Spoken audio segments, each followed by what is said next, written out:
Eesti poliitika meenutab üha enam halba abielu, kus kumbki pool ei kuula, aga mõlemad peavad väga oluliseks viimase sõna saamist. Ja see viimane sõna on peaaegu alati, aga teie tegite ju ka. Sellel nähtusel on nimi. Seda kutsutakse whataboutismiks. Eesti keeles võiks öelda, aga mis siis ism? Või veidi täpsemalt tähelepanu kõrvale juhtimine vastuväitega.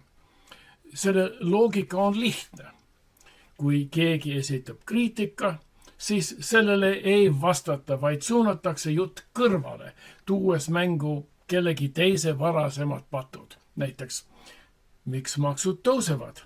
Aga teie tõstsite makse 2017. aastal. Või miks tervishoiusüsteem ei toimi? Aga teie ei investeerinud sellesse 10 aastat tagasi. Või klassikaline, miks riigieelarve on miinuses? Aga teie jätsite meile ju tühja kassa. Selline dialoog ei ole tegelikult dialoog. See on poliitiline pingpong, kus palliks on vastutus ja eesmärgiks on see lüüa kiiresti teisele poole lauda tagasi.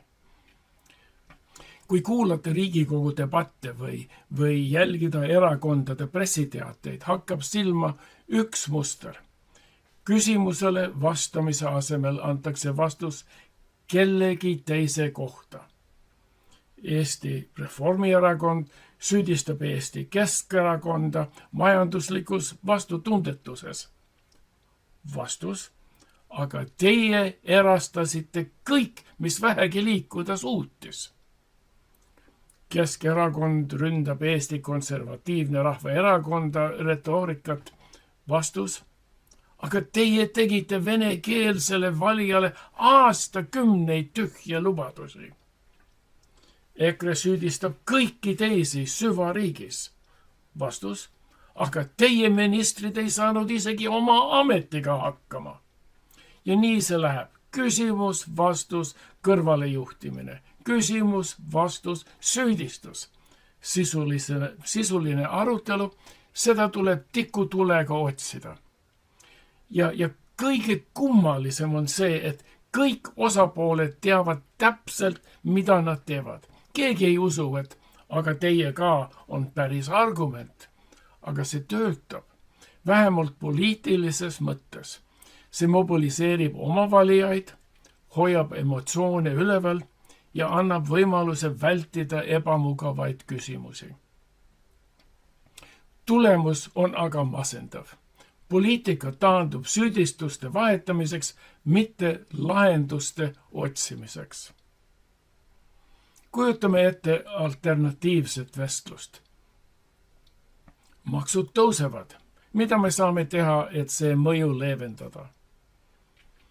Tervishoius on puudujäägid. Millised konkreetsed sammud parandaksid olukorda?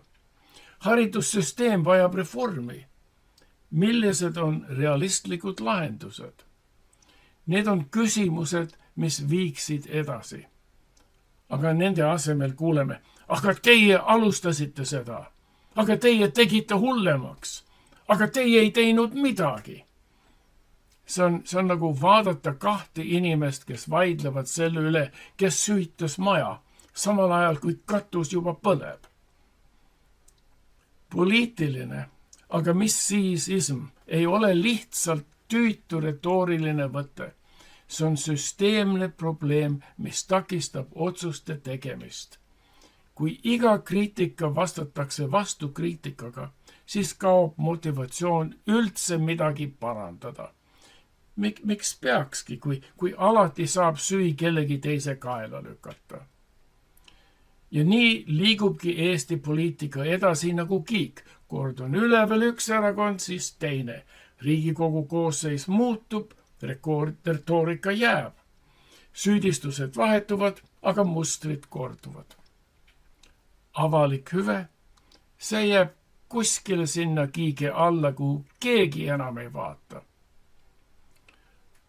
lõppkokkuvõttes ei ole küsimus selles, kes alustas. Küsimus on selles, kes lõpetab. Seni, kuni poliitika põhineb, aga teie ka loogikal, ei lõpeta keegi. Ja seni ei alga ka päris arutelu. See, kus räägitakse lahendustest, mitte süüdlastest.